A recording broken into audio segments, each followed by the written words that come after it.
borbónicas y su repercusión en las colonias de América, las colonias que tenía España en América. ¿Cuál fue la repercusión en la llamada América Española?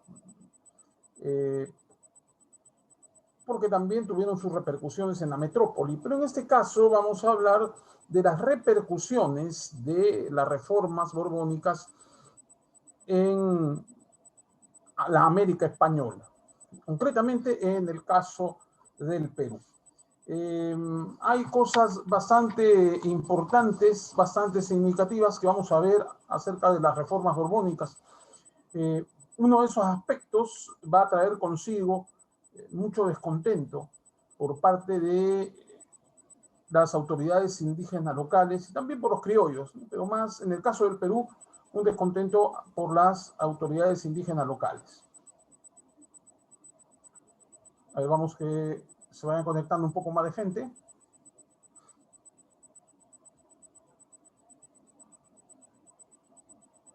Vamos esperando. Mientras ya voy preparando material para que vayamos compartiendo.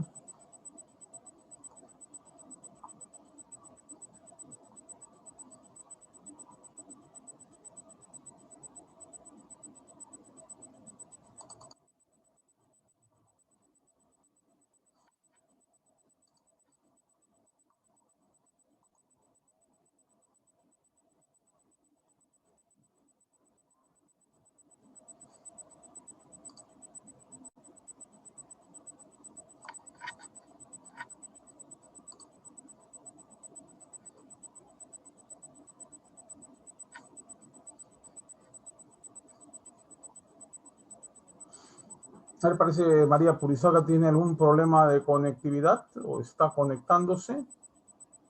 Está Justina, está Jennifer, está Milagros, María, Fran Rodríguez, que ya está.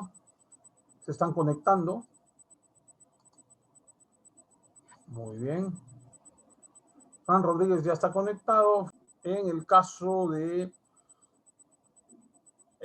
del Perú con las reformas borbónicas. Bien, las reformas borbónicas, como hemos visto anteriormente, va a generar un cambio en la administración colonial, en la administración virreinal. Se crean nuevos virreinatos.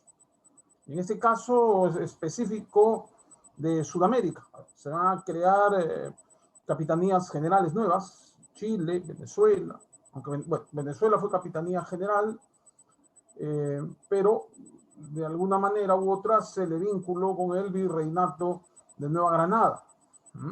La capitanía de Venezuela, la capitanía general de Guatemala, República Dominicana también. O sea, hay un cambio en la administración colonial, una vez que los Borbones se instalan en el poder. Bien, ¿y qué hacen los Borbones?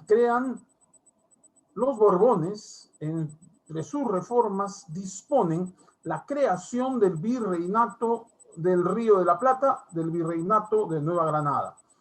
Entonces habrán 3 virreinatos desde el siglo XVIII. El virreinato del Perú, el virreinato de Nueva Granada, el virreinato del Río de la Plata. Bien, lo que era conocido como el Alto Perú pasa al virreinato del Río de la Plata. Por lo tanto, ese tráfico comercial entre el Cusco, Apurímac y el altiplano peruano y lo que ahora es el altiplano boliviano hacia los Andes, que hoy comprenden la República Argentina, todo ese tráfico se va a ver afectado. ¿Por qué? Porque además los virreinatos tenían, tenían una suerte de autonomía aduanera. Es decir, que aunque dependían del Imperio Español, cada virreinato tenía sus aduanas. Por lo tanto, si una mercancía iba del virreinato del Perú al virreinato del Río de la Plata, esta pagaba aranceles aranceles propios de comercio exterior.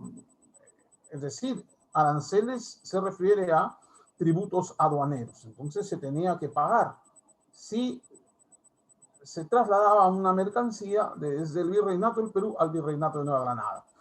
Bien, y esto va a perjudicar a las autoridades locales indígenas, va a perjudicar a los caciques, que eran los transportistas de la época.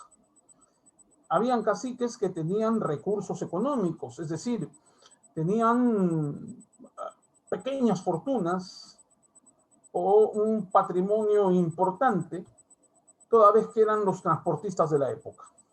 Bien, y uno de esos transportistas de la época era también un cacique. Era cacique de Tungazuca, Surimana y Pampamarca. Entonces, Túpac Amaru, bueno, José Gabriel Condorcanqui, empezamos así, tal y como se identificaba en un principio.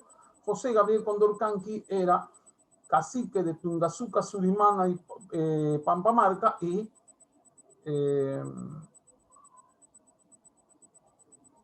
y además también era un transportista de la época. ¿Qué tenía? Bueno, en ese tiempo no habían vehículos motorizados, bien sabemos. A mediados del siglo XVIII no existía el automóvil y por ende no existían los camiones ni los buses. Tampoco existían los ferrocarriles. El transporte era viajero, se hacía a bestia, como muchos dicen. Muchos emplean esta palabrita. Bien, se estima que Túpac Amaru haya tenido 200 mulas como parte de su propiedad que realizaban por caravanas el transporte de mercancía. Bien, bueno, Túpac Amaru tenía que pagar el impuesto de aduana si quería comerciar con el Alto Perú, porque ya era jurisdicción del Virreinato del Río de la Plata. Y esto va a afectar los intereses de varios caciques, y específicamente de Túpac Amaru. Pero además Túpac Amaru tenía ideales, ¿no? Bien, esos ideales, vamos a decir, de reivindicación para los indígenas como él. Bien, vamos primero a conversar sobre estos temas compartiendo imagen. Bien, vamos a ver entonces nosotros las rebeliones indígenas del siglo XVIII. Este es el tema de hoy. La causa, ¿ya? Las reformas borbónicas implementadas desde el gobierno de Felipe V al gobierno de Carlos III, ¿ya? Ambos reyes de España, de la dinastía Borbón. Bien, producen aumento de la explotación indígena, es cierto, con el ánimo de reflotar la alicaída economía de España, con el ánimo de reflotar esta economía del imperio español. Los Borbones implementan una serie de reformas. El ánimo de estas reformas, es decir, el motivo, el móvil de estas reformas, va a ser justamente conseguir más dinero, más recursos para la corona. Y esto produce un aumento de la explotación indígena, donde en las minas principalmente. Ahí está la mita minera, el régimen por el cual la masa indígena trabajaba para las minas de la corona. Bueno, las minas eran de la corona, pero eran administradas por hombres acaudalados que hacían una suerte de contrato con la autoridad colonial. Bien. Entonces aumentó la explotación a los indígenas. ¿Por qué? Porque aumenta el tributo indígena. Y también el trabajo en las minas, a través de la mita, se hace más fuerte, más pesado. Bien, esto genera descontento entre la masa indígena. Imagínense si ya de por sí trabajar en la mita era bastante... Trabajar en la mita era bastante... bastante pesado, vamos a decir, era un martirio trabajar en las minas. Imagínense si este régimen se pone aún más fuerte, o en tal caso más exigente, con quien ya está siendo explotado. Entonces genera estos conflictos. Bien, entonces vamos a ver acá cómo se produce esto. Rebeliones indígenas del siglo XVIII. Uno de los causales más importantes de las reformas borbónicas implementadas desde el régimen del rey Felipe V hasta el régimen del rey Carlos III. Produce un aumento de la explotación indígena. ¿Cuáles son las rebeliones? Son dos rebeliones, la de Juan Santos Atahualpa y la de Túpac Amaru II, las más importantes. Hubieron otras, pero estas son las más importantes, la de Juan Santos Atahualpa y la de Túpac Amaru. Vamos con la de Juan Santos Atahualpa. ¿Cuándo se produce? La rebelión de Juan Santos Atahualpa se produce desde 1742 a 1756, es decir, a lo largo de 14 años. Lugar, el Gran Pajonal, eso se encuentra en la Selva Central. Bien, para ubicarlos, la Selva Central, el Gran Pajonal se ubica en la Selva Central, entre los departamentos de Junín, justamente entre los departamentos de Junín y Ucayali, ¿ya? Entre la selva de Junín y el departamento de Ucayali, que de por sí es un departamento amazónico. Bien. No solo Junín, está ahí también Junín, está la selva de Pasco, la selva de Junín, la selva de Huánuco, colindando con Ucayali. Bien. Causas. Bien, la causa de esta rebelión era expulsar a los españoles y negros. Querían expulsar a todo foráneo de lo que fuera el territorio del Tahuantinsuyo. Por eso dice lo siguiente: expulsar españoles y negros, restaurar el Tahuantinsuyo y expulsar a los franciscanos. ¿Quiénes eran los franciscanos? Ya hablamos nosotros sobre la iglesia y sobre las órdenes religiosas. Una de esas órdenes religiosas que llegó al Perú con los españoles es la de los franciscanos, orden fundada por San Francisco de Asís. Bien, esta orden franciscana es de origen francés, si mal no recuerdo, ¿sí? Es una orden de origen francés, como los dominicos también son franceses, por lo menos en su acta fundacional, aunque hay gente de distintas nacionalidades. Bien, entonces ahí están los franciscanos que tenían la labor de evangelizar en la selva central. La selva nororiental estuvo a cargo, la evangelización en la selva nororiental estuvo a cargo de los jesuitas. En la selva central, los franciscanos.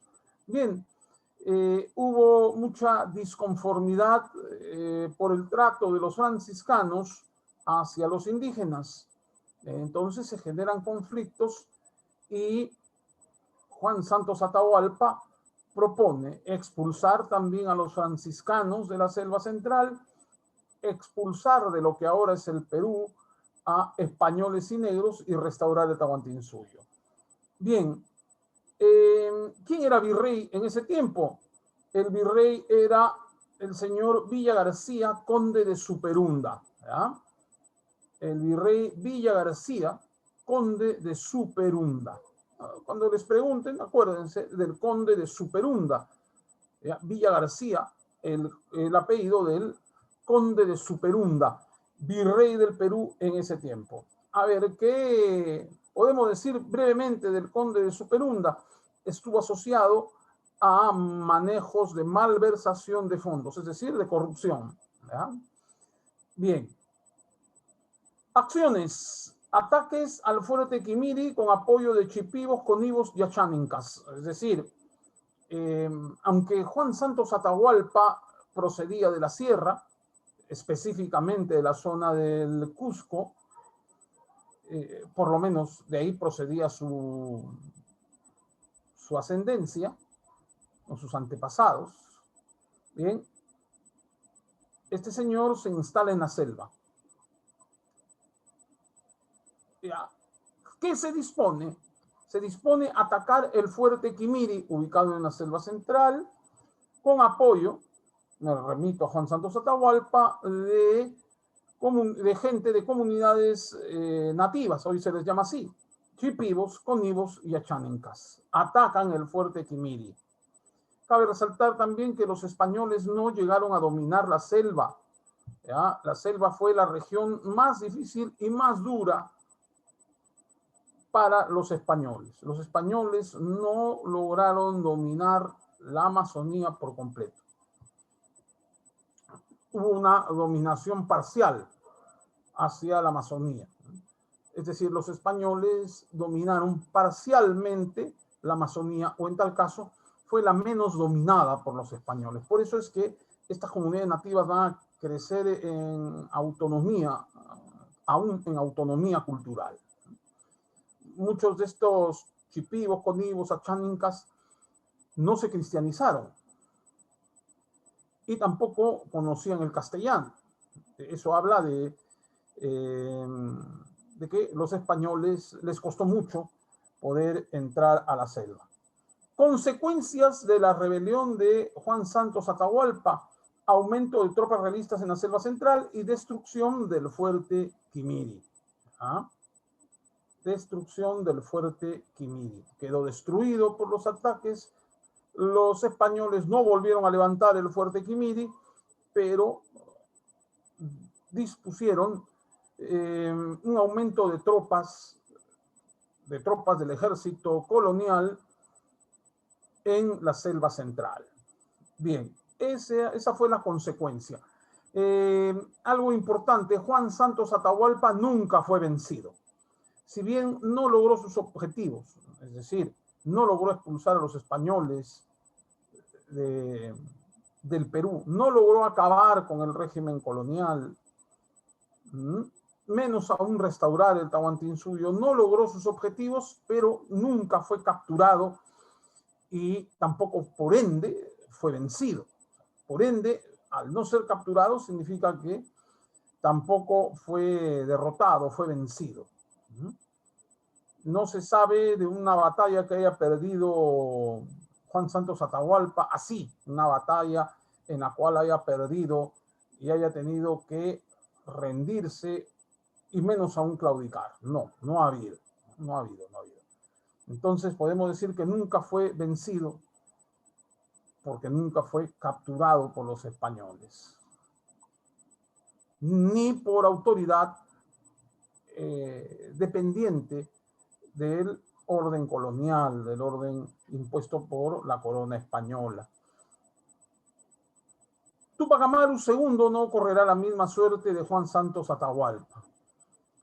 Se da esta rebelión entre 1780 y 1781 en el altiplano, mejor decimos así, en el sur del Perú, en la sierra sur del Perú, en Cusco y Puno, porque esta rebelión tiene dos fases: la fase quechua y la fase aymara. Tanto así que el ejemplo de Túpac Amaru repercute en el Alto Perú con la rebelión de Túpac Katari en lo que ahora es Bolivia.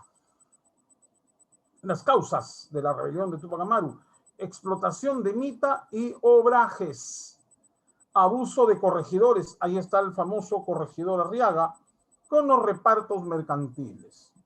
Los corregidores no solamente eran una autoridad que tenía poder y riqueza en estas zonas, sino que aparte de ello eran usureros, abusivos. Bien.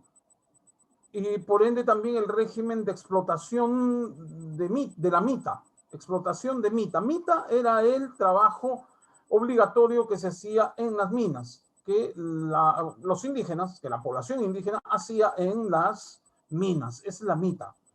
Y los obrajes son un trabajo en el sector industrial y también en el sector agrícola. De preferencia, los obrajes están hechos en el sector, vamos a decir así, el sector industrial. En los obrajes se hacían velas, se confeccionaban telas, sea lugar para la elaboración de prendas, o en tal caso, la elaboración de tela, el trabajo textil, vamos a decir así, y también para la elaboración de velas y otros productos, los obrajes.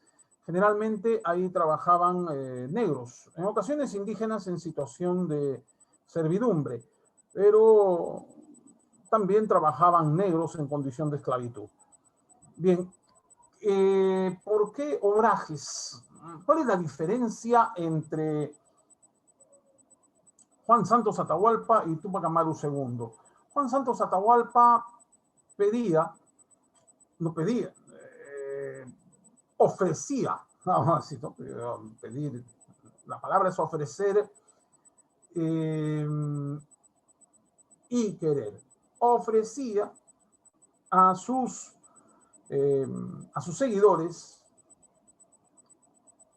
bueno, que la palabra ofrecía es más para candidatos, y el señor nunca, me remito a Juan Santos Atahualpa, nunca postuló un proceso electoral, no habían procesos electorales en ese tiempo. Lo que buscaba Juan Santos Atahualpa era expulsar a españoles y negros. Era una visión xenófoba la de Juan Santos Atahualpa. Túpac Amaru no tuvo la misma visión, porque Túpac Amaru comprendía que muchos blancos, mestizos, zambos, negros, ya habían nacido en el Perú, formaban parte de este lugar. Y además se oponía a toda forma de explotación y se oponía también a la esclavitud y a modos de trabajo semejantes. Bueno, se oponía a la opresión y se oponía a la esclavitud. Bien, entonces él no solamente prometía la libertad para los indígenas, sino también la libertad para los negros.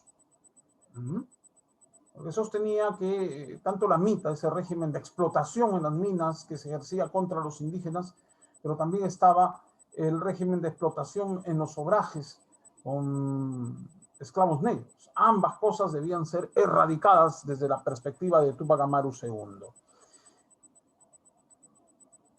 Es más, cabe señalar que muchos zambos se incorporaron a la rebelión de Túpac Amaru, porque Túpac Amaru comenzó también a liberar no solo indígenas, sino también negros y zambos. Zambo es la mezcla entre el indio y el negro. Bien. ¿Quién era el virrey en ese entonces? El virrey del Perú en ese momento era Agustín de Jáuregui. Acciones, rebelión en Tinta. En Tinta es donde se rebelan los seguidores de Túpac Amaru II, junto con él. ¿Quién era Túpac Amaru II? José Gabriel Condorcanqui. Se produce la rebelión en Tinta, se produce la captura del corregidor Arriaga, ¿ya? Del corregidor Antonio de Arriaga. Este señor es capturado y es sometido a un juicio popular, y en este juicio popular se decide acabar con su vida. Se le llevó a la horca. Bien. Batalla de Sangarará, que es justamente esa batalla que gana Túpac Amaru. Y luego hay dos derrotas del ejército de Túpac Amaru, la de Checacupe y la de Combo Pata.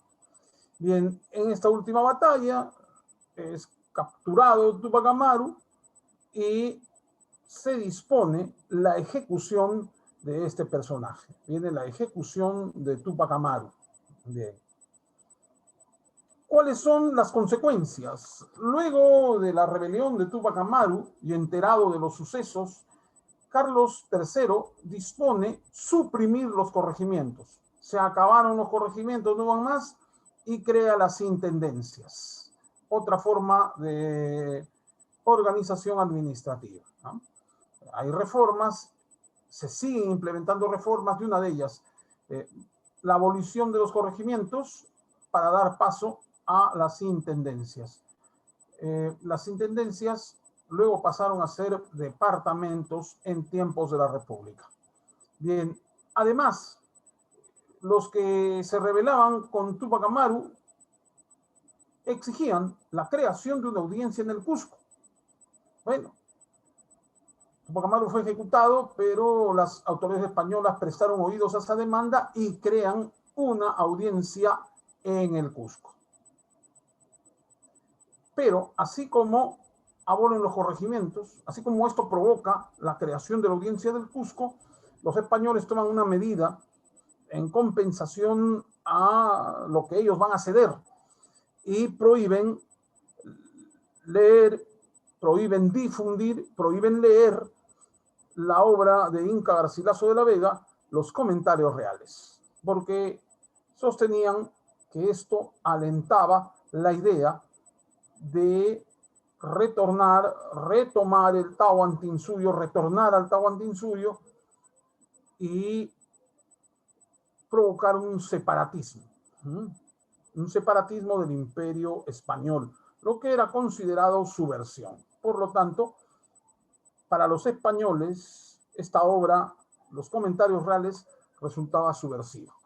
Y es probable que así haya sido.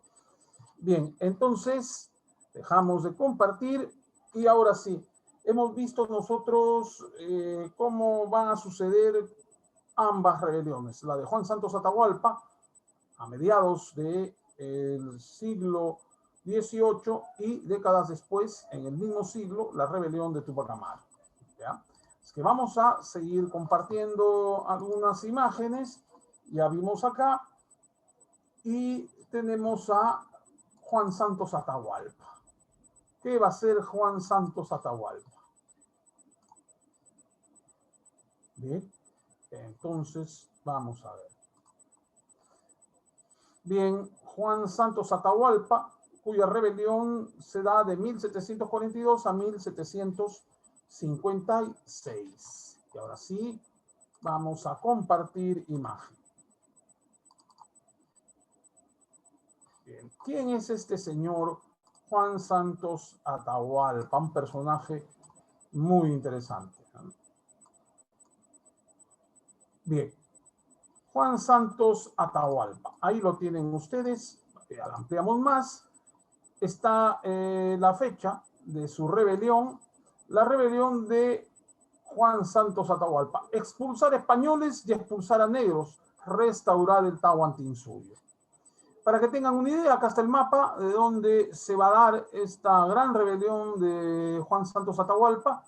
Y ahí tienen ustedes la parte centro y de preferencia, aquí está, ¿no? El departamento de Ucayali, Junín, Pasco, y también la selva del Cusco, ¿ya? Y la zona occidental del departamento de Ucayali. Es la selva central, ¿ya? Sobre todo en lo que corresponde a esta zona donde convergen los Andes amazónicos y la llanura amazónica. En esa convergencia, Andes amazónicos y llanura amazónica, se va a dar la rebelión de Juan Santos Atahualpa. A esa zona se le llama el Gran Pajonal, ¿ya? Es una zona rodeada de montañas, con gran verdor, de montañas boscosas, ¿ya? Está rodeada, es una llanura rodeada de montañas boscosas. Esa llanura también es de bosque tropical, por eso se llama selva, la selva central. Bien, ¿cuál era el objetivo? La desaparición de los repartos, de los trabajos forzados y la instauración de un nuevo orden.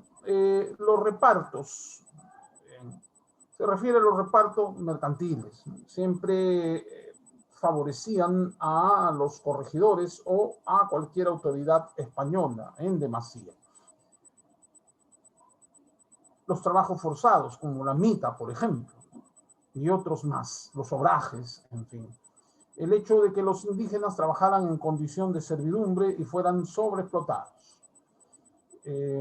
La instauración de un nuevo orden. de un orden que redima a la población indígena. Bien, aquí tenemos, a ver, yo les dije Villa García, conde de Superunda, no es la misma persona, esta corrección. A ver, Juan Antonio de Mendoza será el marqués Villa García.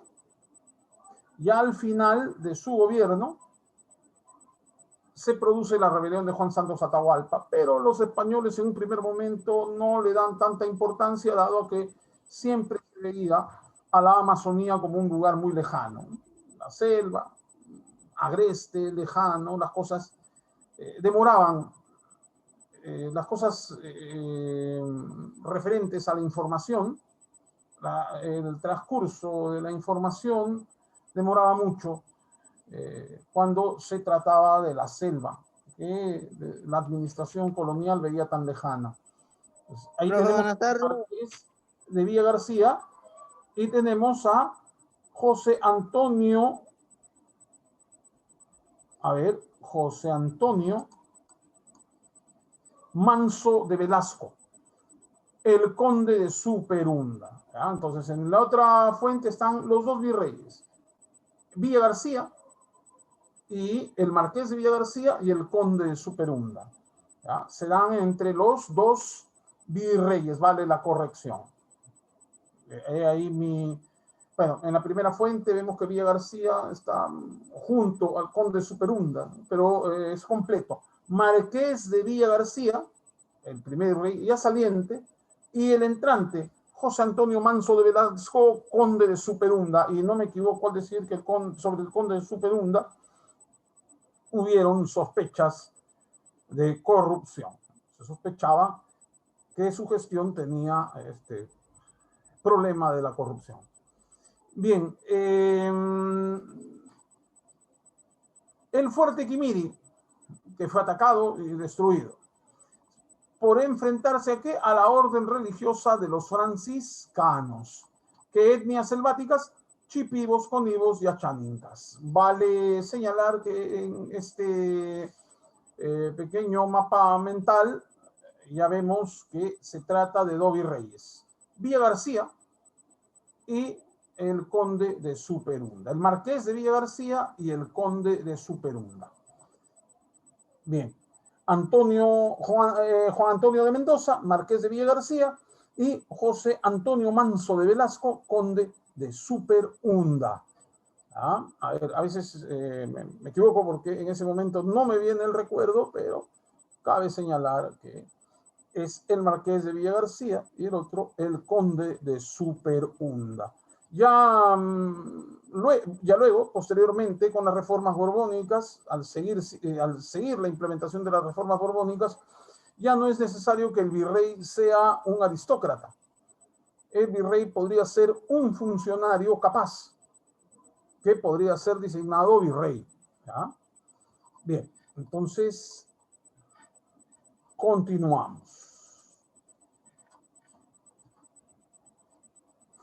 Ahí ya vimos la imagen con la rebelión de Juan Santos Atahualpa.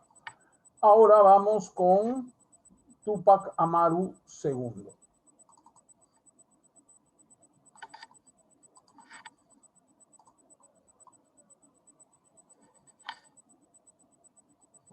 Túpac Amaru II. Muy bien, ahora sí vamos a compartir imagen y vamos a ver nosotros ahora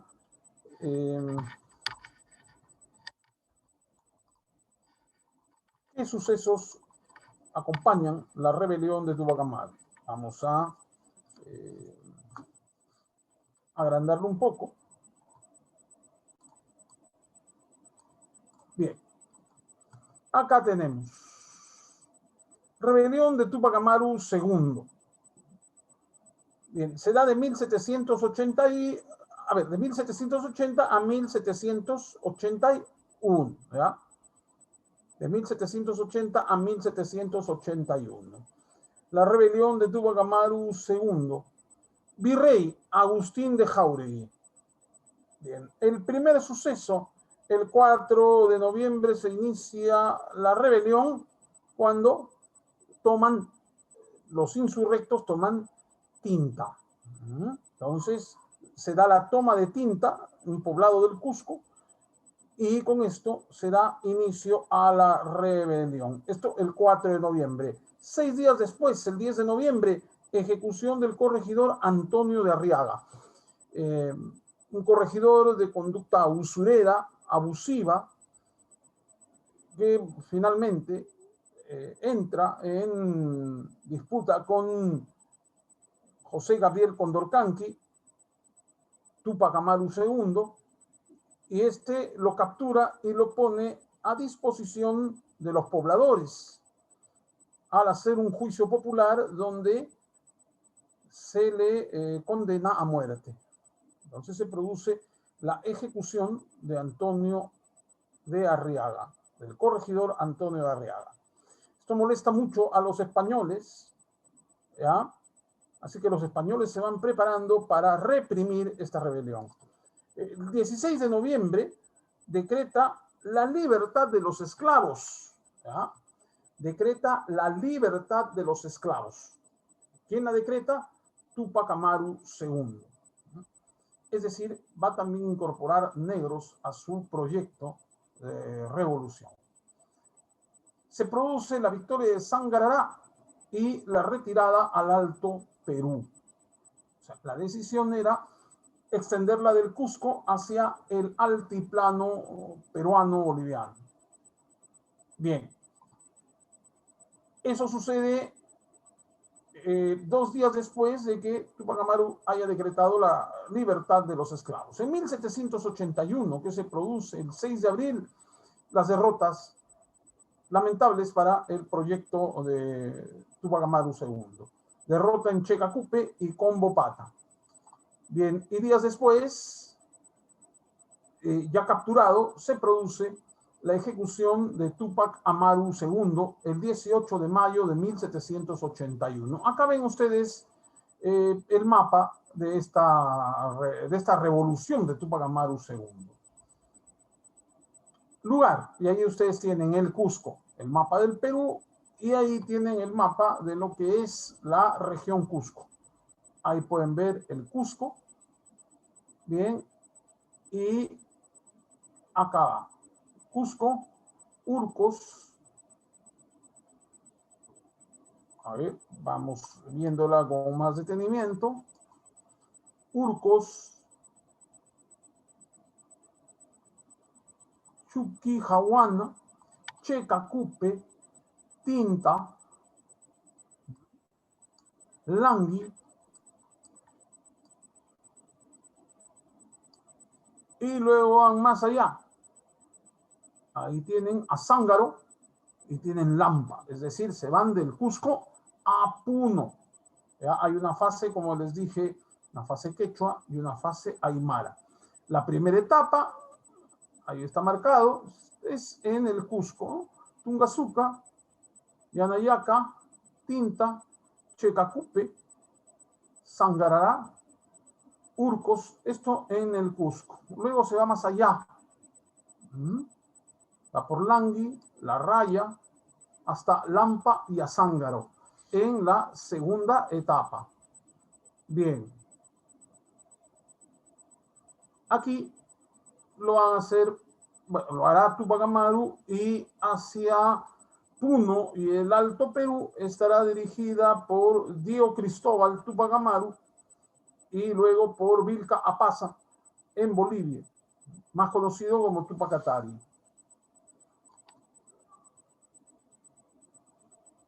Bien. Entonces, ahí tienen la línea de tiempo, refresquense la memoria con ella. 1780, 1781, los sucesos de noviembre, favorables para Túpac Amaru, y los sucesos de abril del año siguiente, desfavorables y mortales para Túpac Amaru. Bien. Entonces, vamos a seguir compartiendo imágenes.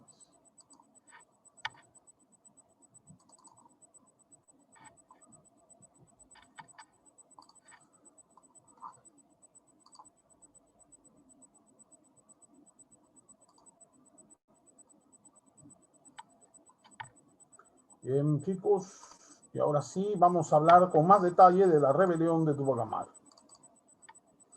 Muy bien.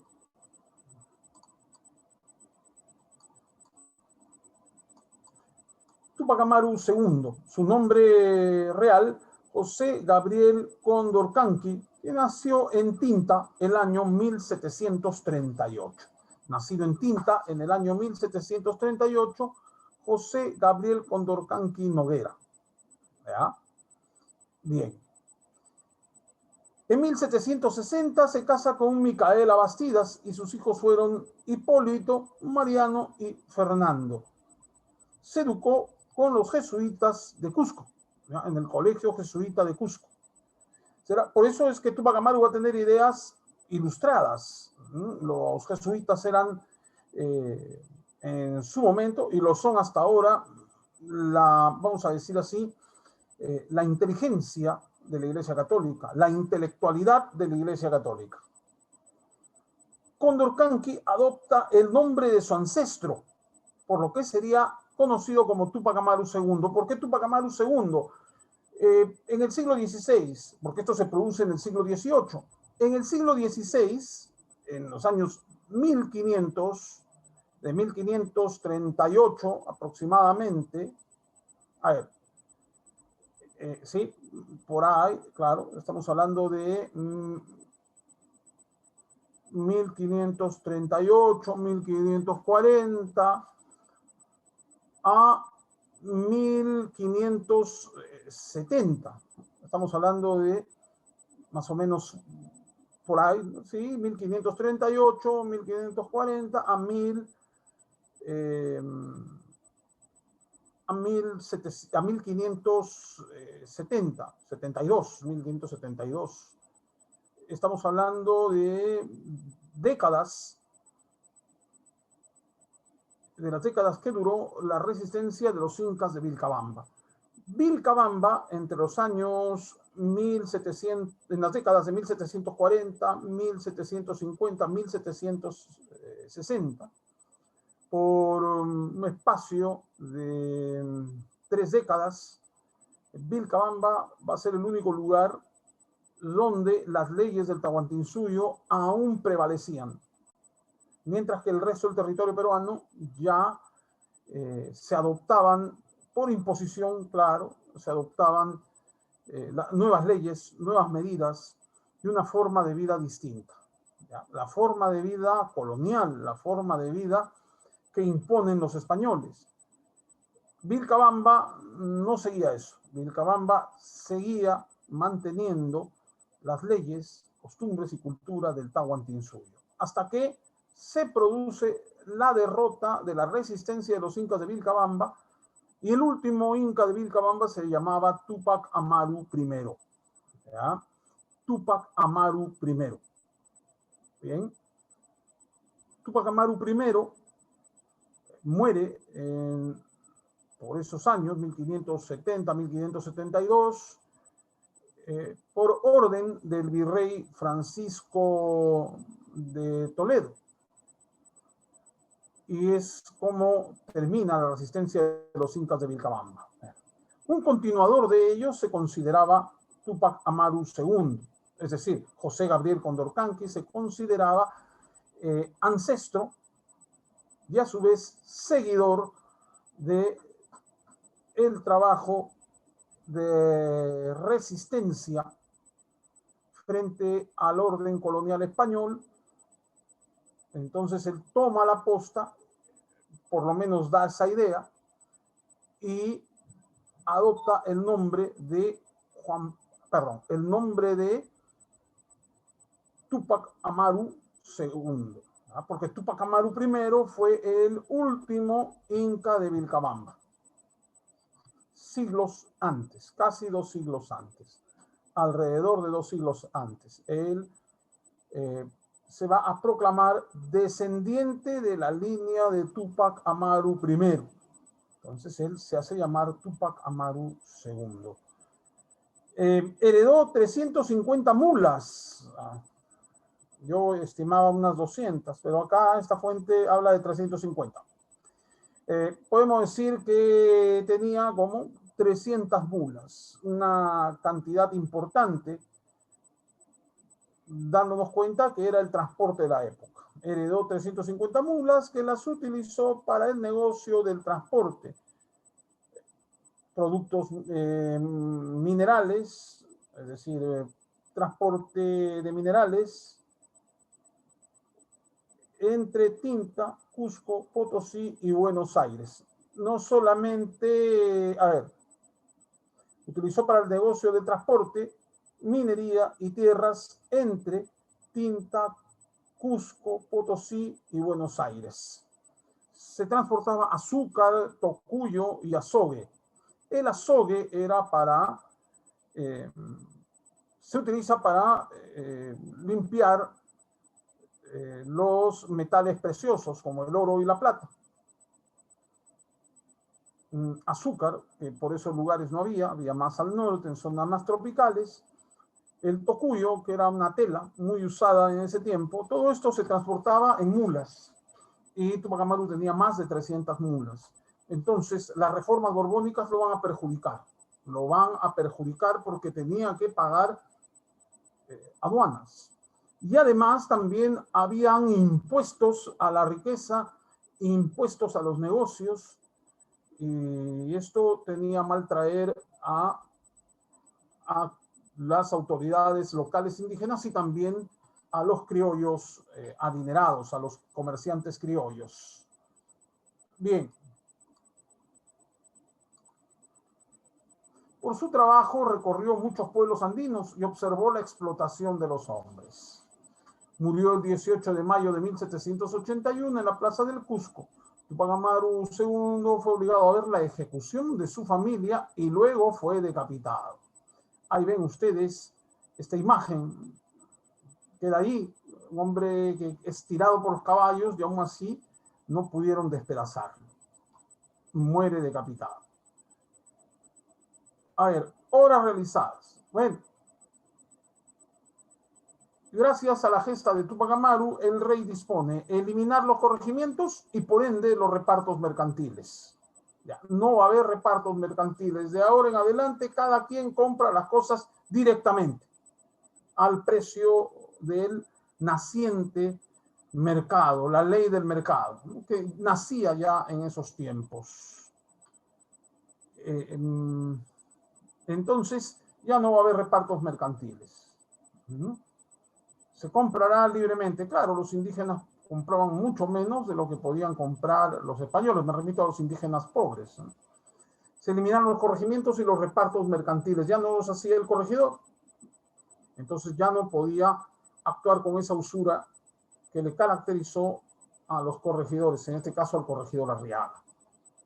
Los corregimientos fueron reemplazados por intendencias, jurisdicciones de alcance provincial o departamental para la época. Y se estableció una audiencia en el Cusco. ¿Ya? Bien. Justamente estas tres cosas era lo que pedía Tupac Amaru y no se las concedían las autoridades españolas. O sea, que bueno, en un primer momento dispuso que los corregidores sean fiscalizados, de alguna manera u otra se generen reformas para que los corregidores no sean abusivos, no se les conceda tanto privilegio y los virreyes, en este caso el virrey Amat no lo escuchó.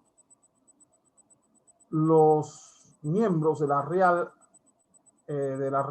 Audiencia, ¿ya? Los miembros de la Real Audiencia en Lima no lo escucharon y los corregidores seguían haciendo de las suyas.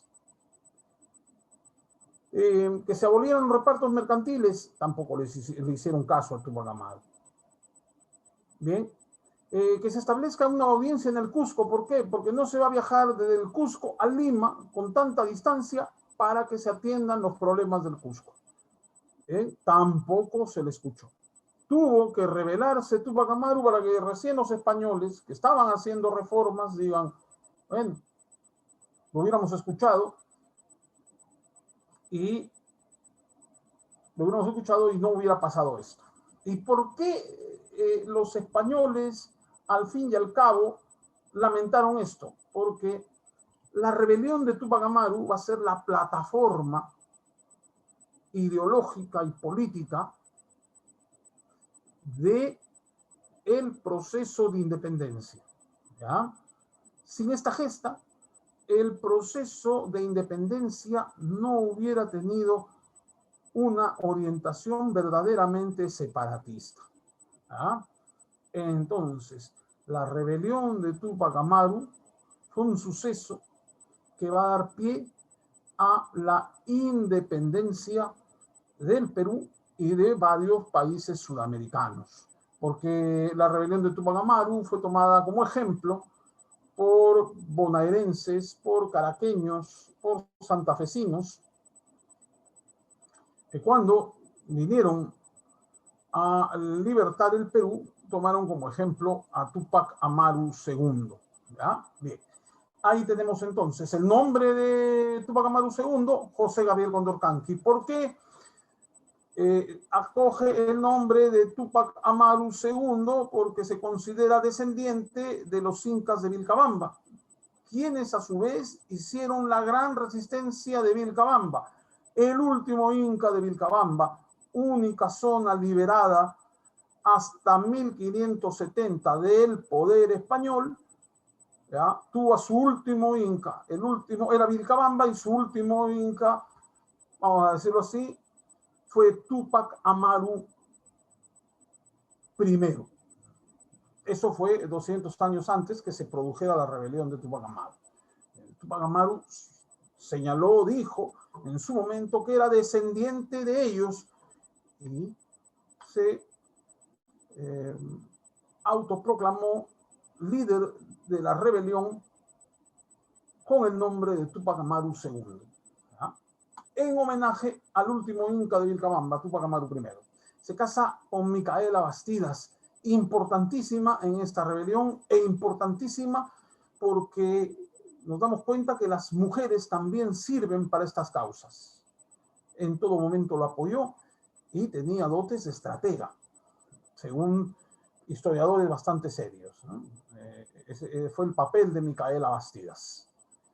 Fue el transportista de la época, un hombre que tenía poder económico. Obviamente los caciques tenían poder económico, sobre todo los del sur.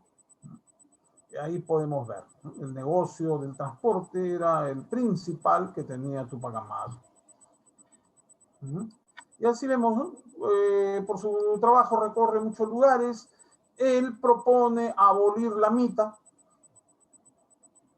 que es el trabajo obligatorio de indígenas en las minas, que sufructuaban la corona española y también propietarios de las minas, ¿no? Que eran concedidas por el Estado español.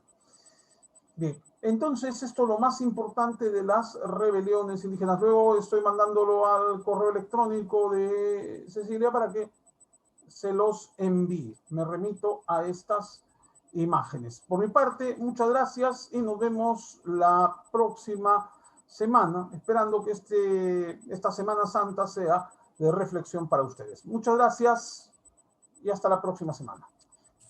Gracias, profesor.